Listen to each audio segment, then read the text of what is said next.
आज या ठिकाणी आपले सर्वांचे आमदार तुमच्या सर्वांच्या सहकार्याने, पाठिंब्याने, ताकदीने आणि मतदानाने आमदार म्हणून निवडून आले ते राजाभाऊ खरे आपल्याला उपस्थित आहेत. शिवसेनेचे जिल्हा प्रमुख चरणराजे चौरे,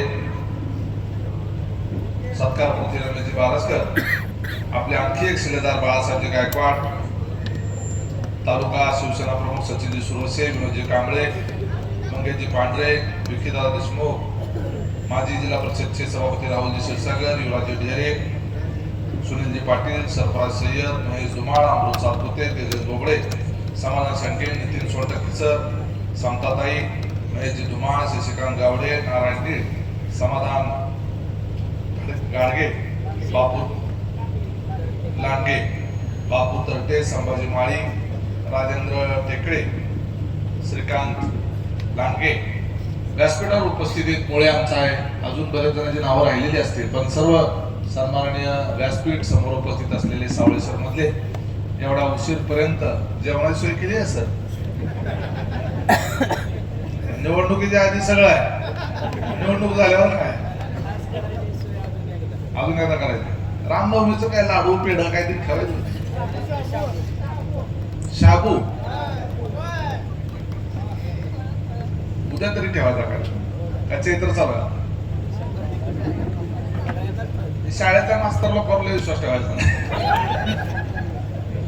पण हा एकमेव गुरुजी असा आहे की यांनी या तालुक्यातलं मिनी अंतर म्हणून जे सावळेश्वर ओळखलं जायचं त्या दहशतीमधून बाहेर काढण्याचं काम 100% केलं. नाहीतर त्या गुरुजीचं हृदय असते सशासारखं, पण हे जरा वेगळंच रस आहे. आणि डबल डेकर आहे, पण बायकोही तशीच आहे. धाडसाना सभापती असताना मी जिल्हा परिषद सदस्य होतो, त्या सभापती होत्या. सातत्यानं जिल्हा परिषद मध्ये सभापतींना जिल्हा परिषदेमध्ये उपस्थित राहता येत सर्वसाधारण सभेला. तिथं काय दम खात नव्हतं, तिथं भांडून त्या ठिकाणी ते तुमच्या सावळेश्वरची भूमिका तिथं मांडत असत. त्यामुळे या तालुक्यामध्ये जे परिवर्तन घडलंय त्या परिवर्तनामध्ये सर्वसामान्य माणूस हा खऱ्या अर्थानं त्यातला महत्वाचा शिलेदार आहे, महत्वाचा घटक आहे. आणि त्यामुळे आताच्या पर्यंतच्या सगळ्या वक्त्यांनी जी मांडणी केलेली आहे, विरोधकांनी आता म्हणायला सुरुवात केली 4 महिने झाले आमदारकडे काय केलं, झालं दिलेल्या आश्वासनाचं काय सांग. रमेश बारसकरांनी त्यांच्या भाषणामध्ये सांगितलं राजन पाटील 3 वेळेला विधानसभेवर निवडून गेले, 3 वेळेला सलग 15 वर्ष आमदार राहिलेला हा माणूस विधिमंडळामध्ये गेल्यानंतर तुम्ही आम्ही सगळ्या मोहोळ तालुक्याने या मतदारसंघाने या माणसाला विधिमंडळामध्ये या तालुक्याचे प्रश्न मांडण्याच्या करता विधिमंडळात पाठवलं. 15 वर्षात एक प्रश्न सुद्धा मोहोळ तालुक्याच्या संदर्भात विचारला नाही, एक प्रश्न. आणि आता या अधिवेशनाचा रेकॉर्ड काढून बघा. राजाभाऊ खरे आमदार झाल्यानंतर हिवाळी अधिवेशन नागपूरला झालं आणि आताच अर्थसंकल्पीय अधिवेशन मुंबईला झालं. या दोन्ही अधिवेशनामध्ये या मोहोळ तालुक्याच्या प्रश्नाच्या संदर्भामध्ये आवाज उठवणारा आमदार म्हणून राजाभाऊ खरे यांची त्या ठिकाणी ओळख झाली. हिवाळी अधिवेशनामध्ये अनगरचा अप्पर तहसील कार्यालय रद्द करावं म्हणून काय कपडे घालून त्या ठिकाणी पायऱ्यावर उपोषण केलं आणि सभागृहामध्ये त्या संदर्भातली मागणी केली. हायकोर्टाच्या लढाईमध्ये प्रमुख भूमिका बजावली.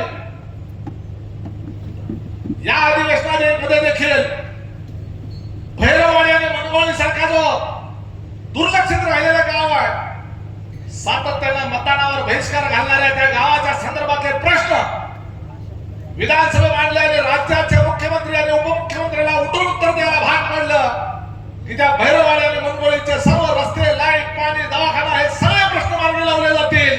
हे प्रश्नाचं उत्तर आपल्या आमदारांनी त्या ठिकाणी सरकारकडनं मिळवून घेतलं. तुम्ही आम्ही निवडून कशासाठी दिलेला आहे, तर या तालुक्याचे, या मतदारसंघाचे, या सावळेश्वरचे, नरखेडचे, मोहोळचे प्रश्न हे सभागृहामध्ये आमच्या प्रतिनिधीने तिथं मांडले पाहिजे. आमच्यासाठी भांडणारे पाहिजे, आमच्यासाठी लढणारा लोकप्रतिनिधी असला पाहिजे. राज्याच्या मुख्यमंत्र्यांची गाडी अडवून या तालुक्याच्या प्रश्नाचा करता म्हणून साफ विचारणारा आमचा आमदार असला पाहिजे आणि तो आमदार तुम्ही सगळ्यांनी निवडून दिलेला आहे. ही धमाक त्यांच्यामध्ये आहे. मग राजन पाटील तुम्ही 3 वेळा आमदार होते, मग मुंबईमध्ये जाऊन काय गोट्या खेळत होते का? काय दांडू खेळत होते? यांचं काय रात्रीचं खेळ चाले, दुसरं काय जमलंच नाही. अधिवेशन दिवसा असते, त्याची प्रॅक्टिसच नाही. जी काय प्रॅक्टिस फक्त रात्रीचीच, आणि तेच गुण पोरांमध्ये आलेले. तालुक्याच्या प्रश्नाचं कुठं काय? अत्यंत जातीयवादी विचाराचे लोक. मागाही सांगितलं की तहसीलदार एक महिला, आपल्या धनगर समाजाची महिला गावड्यात आहे, याही गावड्यात आहे. या सभापती झाल्यानंतर सभागृहातच येत नव्हतं बाबा. पुजारी, पुजारी नाव होतं, शोभा पुजारी.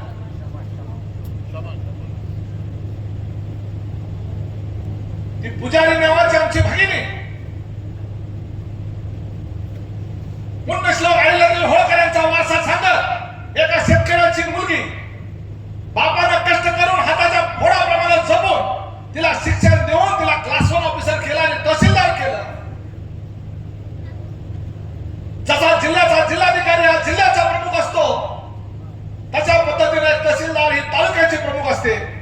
जसं राजकारणामध्ये आमदार हा तालुक्याचा सर्वोच्च प्रमुख आहे, तसं प्रशासनामध्ये तहसीलदार हा त्या तालुक्याचा सर्वोच्च प्रमुख आहे. आणि त्या तालुक्याच्या प्रशासकीय व्यवस्थेच्या सर्वोच्च प्रमुखपदी धनगर समाजातली महिला आम्हाला चालणार नाही म्हणून नियुक्ती झालेली असताना सुद्धा त्या महिला अधिकाऱ्याला इथं जॉईन होऊ दिलं नाही.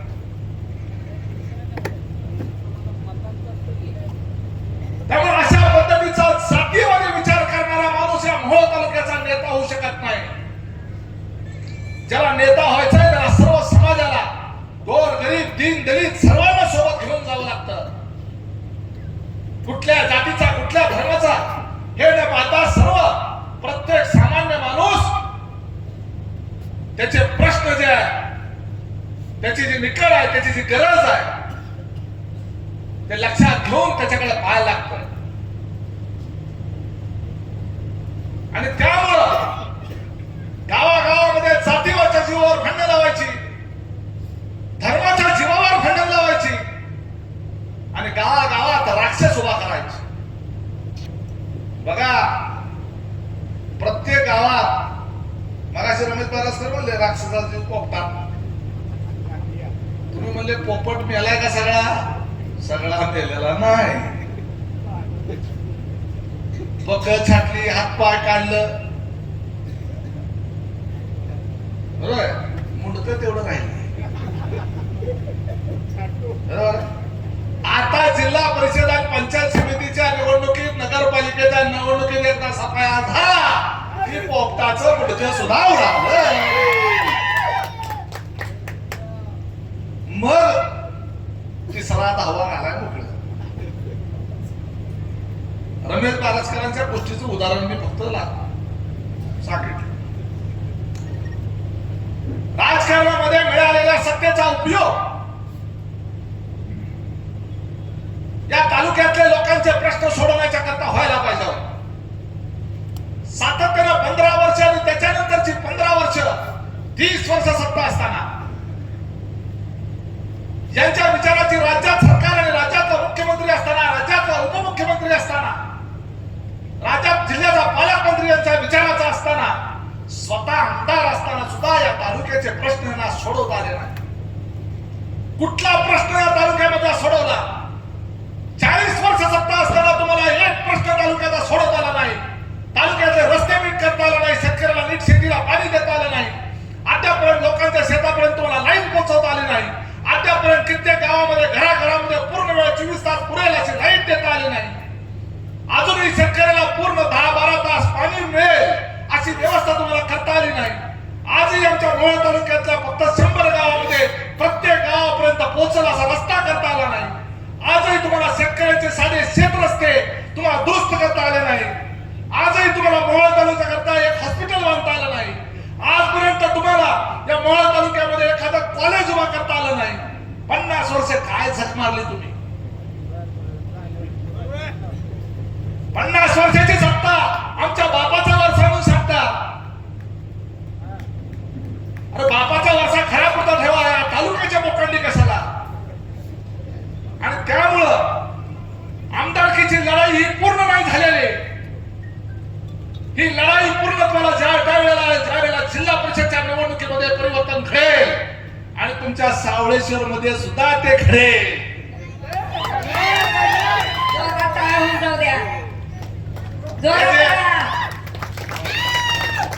हा जो मोठा राक्षस आहे यांना प्रत्येक गावात बारके बारके राक्षस तयार करून ठेव. लोकांचं रक्त प्यायला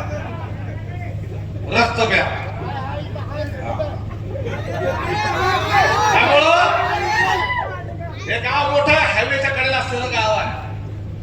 अरे जरा पुण्यात येऊन बघा, हायवेच्या कडेला जी गाव आहेत, हायवेच्या कडेला गावं जी एखाद्या शहरासारखी डेव्हलप झाली. बघा लोणी काळभोर कसं झाले.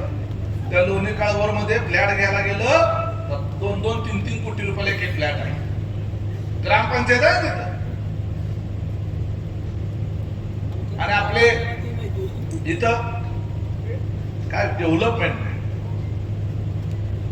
या मोहोळच्या शहरातून 4 राष्ट्रीय महामार्ग गेले.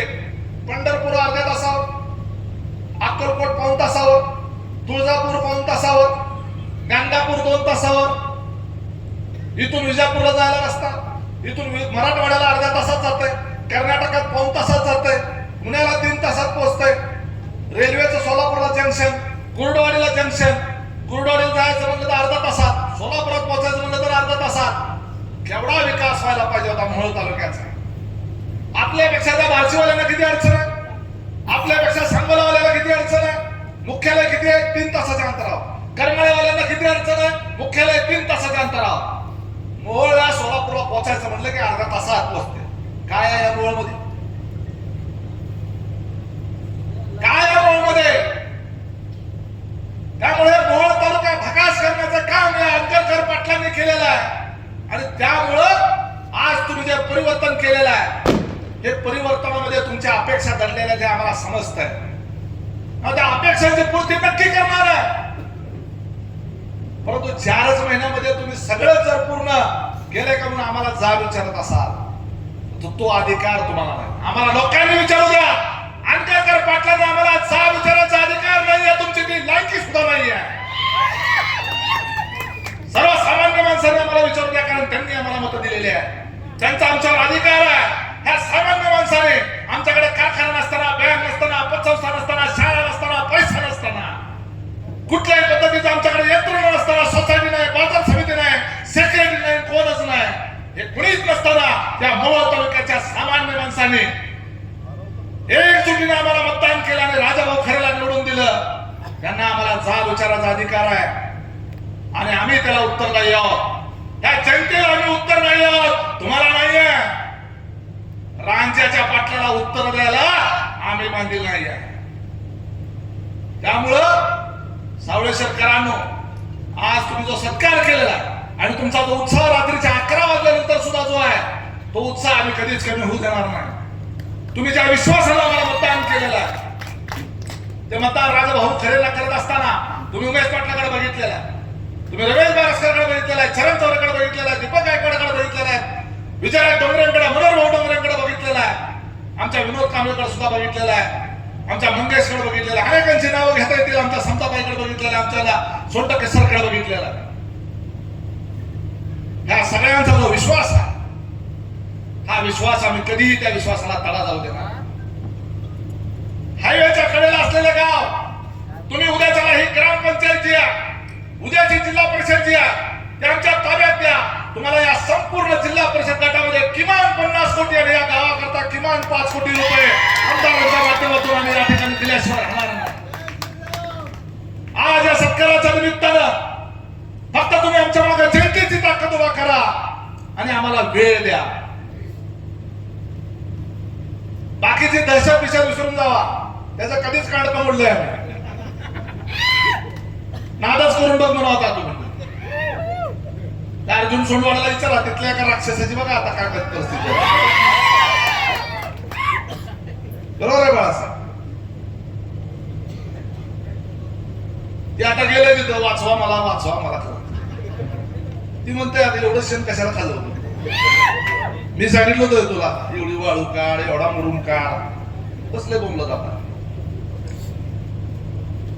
लोकांवर अन्याय आणि अत्याचार करणारे आणि लोकांना त्रास देणारे, लोकांची छळवणूक करणारी माणसं जी आहेत ती गावागावामध्ये गुंड म्हणून तयार केली, दहशत निर्माण करणारी माणसं तयार केली आणि त्यांच्या जीवावर जे राजकारण केलं, सामान्य माणसाला ताकदीचा नेता मिळाल्यानंतर आणि ताकदीचा त्या ठिकाणी उमेदवार मिळाल्यानंतर सर्वसामान्य माणसाच्या मनामध्ये सुद्धा त्या ठिकाणी ऊर्जा आली आणि त्यांनी हा निर्णय घेतला आणि आज हा सत्काराचा दिवस उजळला.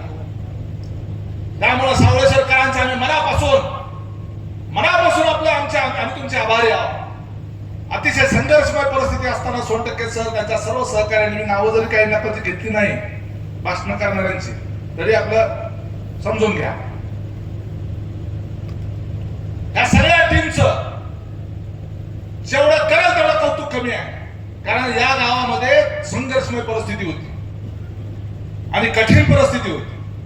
तशाही परिस्थितीमध्ये निर्धारानं आपण काम केलं आणि राजाभाऊंना तुम्ही लीड देण्याचं काम या ठिकाणी केलेलं आहे. त्यामुळं तुमच्या गावकऱ्यांचं, तुम्ही सर्व मतदारांचं, आबालवृद्धांचं, तरुणांचं, आमच्या माता भगिनींचं निश्चितपणे आम्ही आभारी आहोत. आणि आपण जे ताकद आम्हाला दिलेली आहे त्याच्या कायम ऋणामध्ये राहून ज्या कारणासाठी तुम्ही आम्हाला निवडून दिलं, सगळ्यात महत्वाचं होतं की या मोहोळ तालुक्याची दहशत संपवणं, सगळ्यात महत्वाचं होतं की यांची दादागिरी संपुष्टात आणणं, सगळ्यात महत्वाचं होतं की तुम्हा आम्हाला स्वाभिमानानं ताटपणे आम्हाला जगता येणं, आमचा जगण्याचा आणि आमच्या स्वाभिमानाचा अधिकार आम्हाला मिळणं, याच्या करताची लढाई होती.